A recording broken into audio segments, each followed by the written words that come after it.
वालेकुम everyone, my name is Mohammad Walid bin Saad. Federalism के ऊपर हम बात कर रहे थे। ये आज तीसरी वीडियो है। इसमें हम 18th अमेंडमेंट और इसने कैसे क्राइसिस ऑफ फेडरलिज्म को रिमूव करने में हेल्प किया है पाकिस्तान के अंदर, वो डिस्कस करेंगे।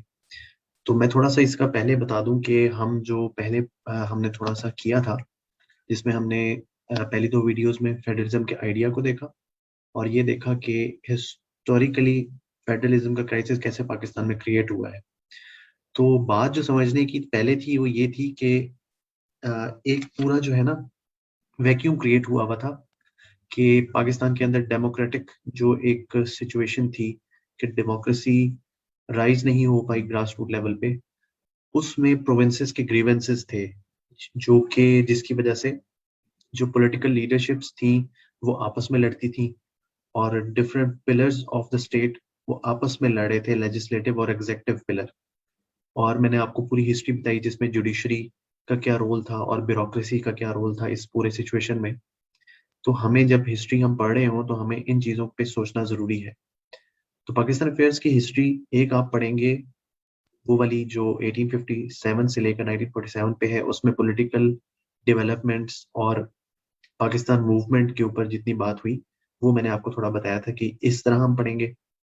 1947 ऑनवर्ड्स हम कॉन्स्टिट्यूशनल हिस्ट्री पे ज़्यादा फोकस करेंगे। कॉन्स्टिट्यूशन कब बन रहा है, सूबे और सेंटर के क्या प्रॉब्लम्स रहे, और आज भी जो हम प्रॉब्लम फेस कर रहे हैं ग्रास रूट लेवल के, एजुकेशन, हेल्थ के, इकोनॉमी के, सिक्योरिटी सिचुएशन के, लॉ एंड ऑर्डर के, और बाकी जो भी टॉपिक्स आते हैं करंट अफेयर्स और पाकिस्तान अफेयर्स के पेपर में और जनरली भी सीएसएस के अंदर, तो सब्जेक्ट मैटर बेसिकली पाकिस्तान के इश्यूज हैं।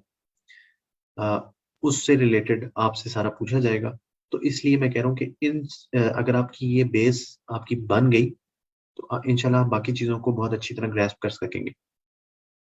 तो सूबे, जब सूबों ने पाकिस्तान बनाया और पाकिस्तान जब बन गया तो इनिशियल हम सिचुएशन से गुजरे हैं, वो हम ऊपर डिस्कस कर चुके हैं।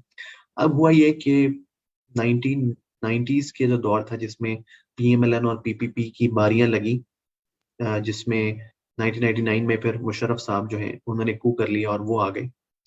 तो मिलिट्री डिक्टेटरशिप अगेन पाकिस्तान में आ गई, जो कि हमारी पास्ट हिस्ट्री थी 1947 से 1999 तक। कोई डेमोक्रेटिक गवर्नमेंट अपना टेन्योर पूरा नहीं कर पाई। ज्यादा हिस्ट्री हमने डिक्टेटरशिप्स की देखी और फिर एक डिक्टेटर आ गया और वो 2008 तक बैठा रहा।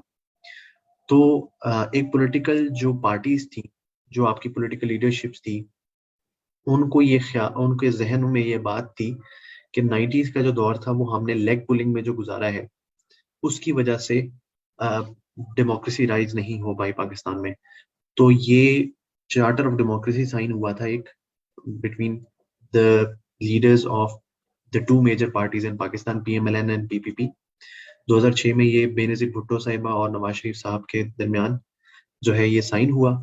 और उसमें बेसिकली यही डिस्कस किया गया कि कैसे हमने फेडरल जो अपना आइन है उसको वापस लेकर आना है, और अगर हम अब गवर्नमेंट में आते हैं तो पाकिस्तान के अंदर क्या चीजें चेंजेस मेजर लेकर आनी है।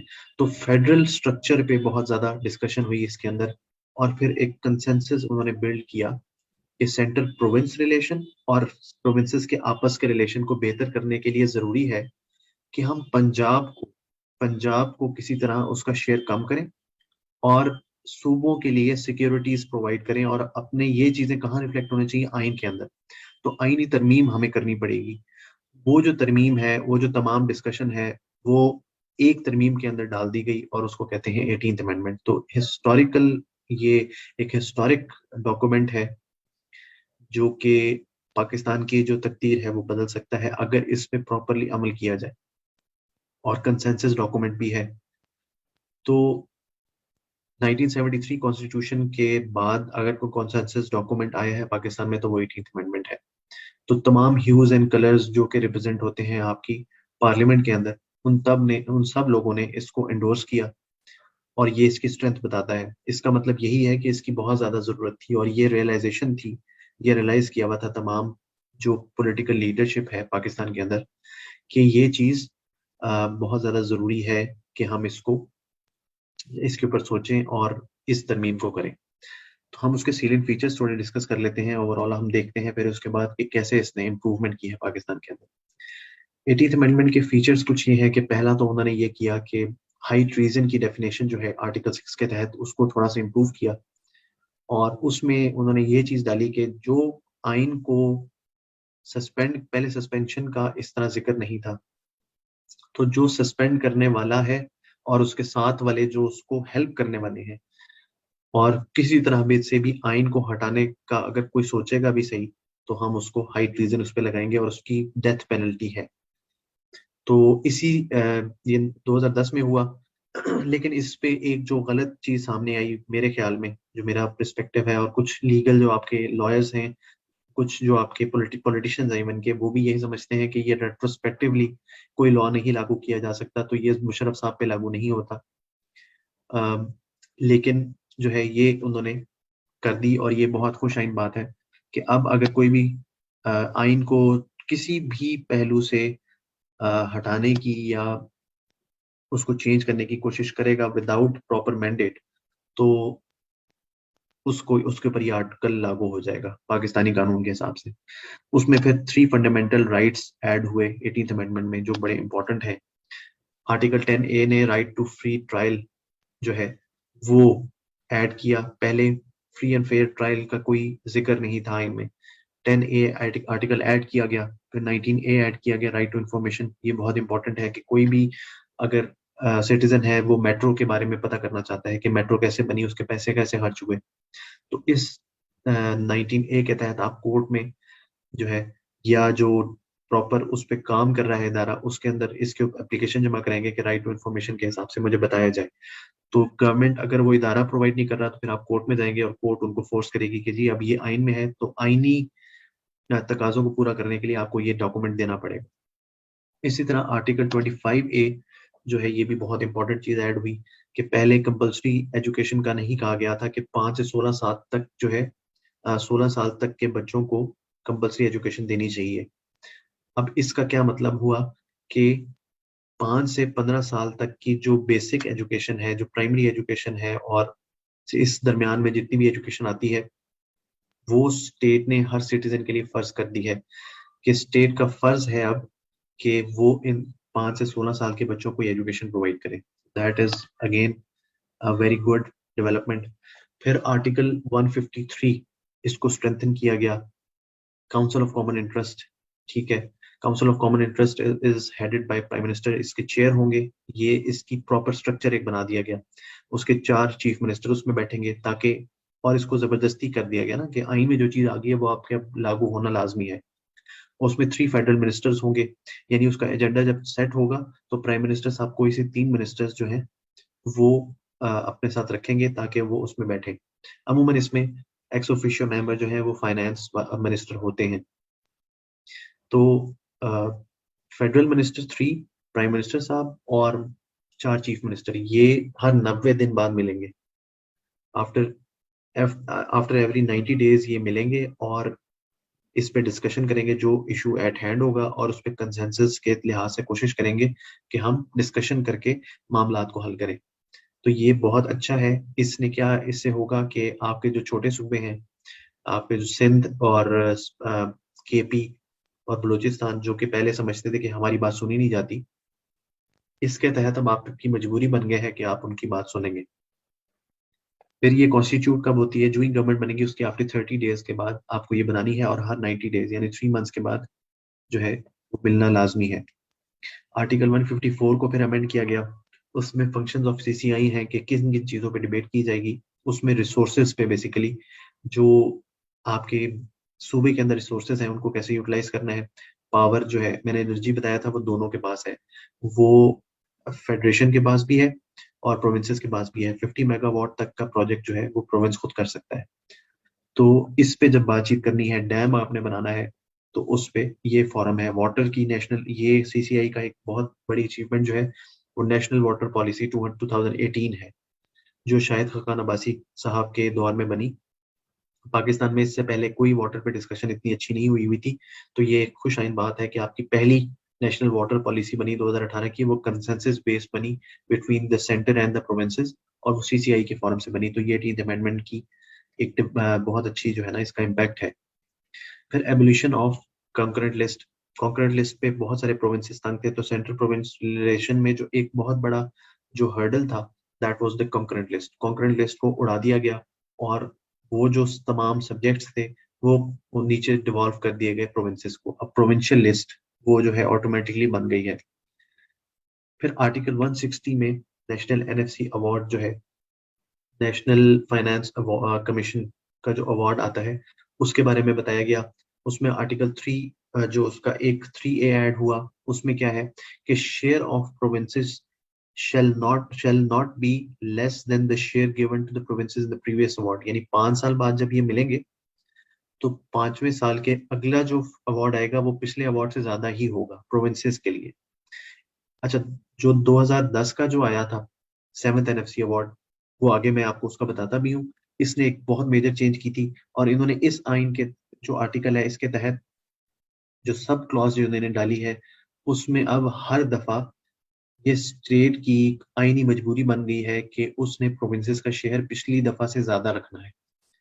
ये एक बहुत बड़ा पहलू था जिसकी वजह से आपके कुछ एग्जेक्टिव के इदारे, जिसमें आपकी डिफेंस के इदारे हैं, वो काफी इस पे नाराज हैं कि आपने पूरा जो केक है वो पहले ही छोटा होता है तो आपने उसमें से भी जो है नीचे देना शुरू कर दिया है प्रोविंसेस को। ये है कंपैरिजन कि 1974 से लेकर 2009 तक के जो अवार्ड आए उसमें किस तरह शेयरिंग हुई। आप ये देखें कि 2006 तक का जो अवार्ड है उसमें 5.11% मिल रहा है of the whole share to Balochistan. अब उसको 9.09% यानी डबल तकरीबन कर दिया गया उससे। तो पंजाब ने अपना शेयर कम किया है, ये आपको नजर आ रहा होगा इधर कि पंजाब ने अपना शेयर कम कर दिया है। ये बहुत खुशाइन बात है कि पंजाब ने बड़ा जो है भाई होने का ऑफ द प्रोविंसेस सबूत दिया इस जगह पे। और इसकी वजह से आज हम देखते हैं कि उसके बाद से काफी इश्यूज जो हैं वो रिजॉल्व हुए हैं। ये एक बहुत इंपॉर्टेंट फैक्टर था जो लड़ाई का बायस बन रहा था। इसको जरा एक दफा देख भी लीजिएगा आप लोग। और इसमें जो इम्पोर्टेंट बात है वो मैं आपको बता दूं कि ये था कि पहले पॉपुलेशन बेस्ड सिर्फ कहा जाता है कि पॉपुलेशन जिसकी ज्यादा है उसको ज्यादा बड़ा शेयर दे दिया जाए। इन्होंने 82% पॉपुलेशन का कर दिया और बाकी 5% और इस तरह 10% करके 5% शेयर उसको मिलेगा जो रेवेन्यू जनरेट करके देगा। जिस तरह इसने सिंध का शेयर बढ़ा दिया क्योंकि कराची जो है वो ज्यादा रेवेन्यू जनरेट करके देता है हमें। इस तरह भी देखें गवादर जब आएगा, गवादर की वजह से और सीपेक की वजह से गवादर पोर्ट में हम जब ज्यादा जनरेट कर रहे होंगे रेवेन्यू, तो ऑटोमेटिकली बलूचिस्तान का रेवेन्यू जो है वो उसका जो शेयर है वो बढ़ जाएगा। तो इसकी वजह से हर सूबे को इन्वॉल्व किया गया कि वो अपना रेवेन्यू जनरेशन बढ़ाने की कोशिश करें। 5% गो के कम है और इस पे दोबारा डिबेट होने की जरूरत है कि 5% शेयर से ज्यादा इसको होना चाहिए कि रेवेन्यू को एवेन्यू बनाए ज्यादा, कि 20% अगर आप इसको कर देंगे या 10% कर देंगे तो सूबों के लिए ज्यादा इंसेंटिव होगा कि वो ज्यादा से ज्यादा रेवेन्यू क्रिएट करने की कोशिश करें। तो ये होना चाहिए। 82% पॉपुलेशन शेयर है और बाकी जो है इनवर्स पॉपुलेशन डेंसिटी है, रेवेन्यू जनरेशन है, और इस तरह करके 2 से 3 और जो है एलिमेंट्स ऐड किए गए जिसकी बेसिस पे अब शेयर जो है वो पंजाब से लेकर बाकी सूबों में डिवाइड किया गया। और ये भी एक बात है कि सेंटर ये है प्रोविंस के पास जो ओवरऑल शेयर है उसमें से प्रोविंशियल जो शेयर होगा उसमें कैसे डिवाइड होगा। जो सेंट्रल प्रोविंस का जो शेयर था उसको 47.5% जो है वो स्टेट रखेगी 2010 के हिसाब से, 2009 के हिसाब से स्टेट रखेगी, और बाकी जो है वो सारा नीचे शेयर कर दिया जाएगा। वो जो नीचे शेयर किया गया उसकी ये डिवीजन मैंने आपको बता दी है कि वो नीचे जब आएगा तो वो 100% होगा ना, उस 100% को इस तरह डिवाइड किया गया। तो आर्टिकल 140A जो है वो भी डाला गया। उससे पहले लोकल गवर्नमेंट का जिक्र नहीं था इनमें इस तरह, लेकिन अब जो है हर गवर्नमेंट के लिए ये मैंडेटरी हो गया है कि उसने लोकल गवर्नमेंट बनवानी है। तो लोकल गवर्नमेंट जो है वो प्रोविंशियल गवर्नमेंट बनाएगी और नीचे जो है डिवॉल्व करेगी फाइनेंशियल रिसोर्सेज भी और पावर भी। तो सैनिटेशन, रोड की बिल्डिंग, ये वो सारा कुछ जो लोकल लेवल पे होता है, स्ट्रीट लाइट्स, ये सारे नीचे लोकल गवर्नमेंट का होना चाहिए। और ये अब आईनी मजबूरी है, जो नहीं करता वो आइन के खिलाफ काम कर रही है गवर्नमेंट। अदर फीचर्स जो है फिर मैंने वो लिख दिए हैं थोड़े बहुत। तो ये ओवरऑल जो है इसमें काफी बड़ा डॉक्यूमेंट था ये, इसमें बहुत सारी चेंजेस आई हैं और इसकी वजह से काफी सारी चीजें इंप्रूव हुई हैं। जैसे केयर टेकर जो था, पीएम जो होगा वो पीएम अपॉइंट करेगा अलोंग विद ऑपोजिशन लीडर। ठीक है, अपोजिशन लीडर मिल के पीएम के साथ बैठ के डिसाइड करेंगे कि कौन सा केयर टेकर गवर्नमेंट होगी। तो ये जो चार्टर ऑफ डेमोक्रेसी है उसमें ये लगाया बात की गई, क्योंकि जब भी कोई नई गवर्नमेंट आती थी वो कहती थी कि जी क्योंकि जो नया केयर टेकर प्राइम मिनिस्टर है वो सिर्फ प्राइम मिनिस्टर लगा के चले गए हैं तो हम इस इलेक्शन को नहीं मानते। तो केयर टेकर प्राइम मिनिस्टर और ऑपोजिशन लीडर दोनों मिल के एक बंदा बताएंगे जो कि फिर अपॉइंट होगा as caretaker prime minister, उसके अंडर इलेक्शन होंगे।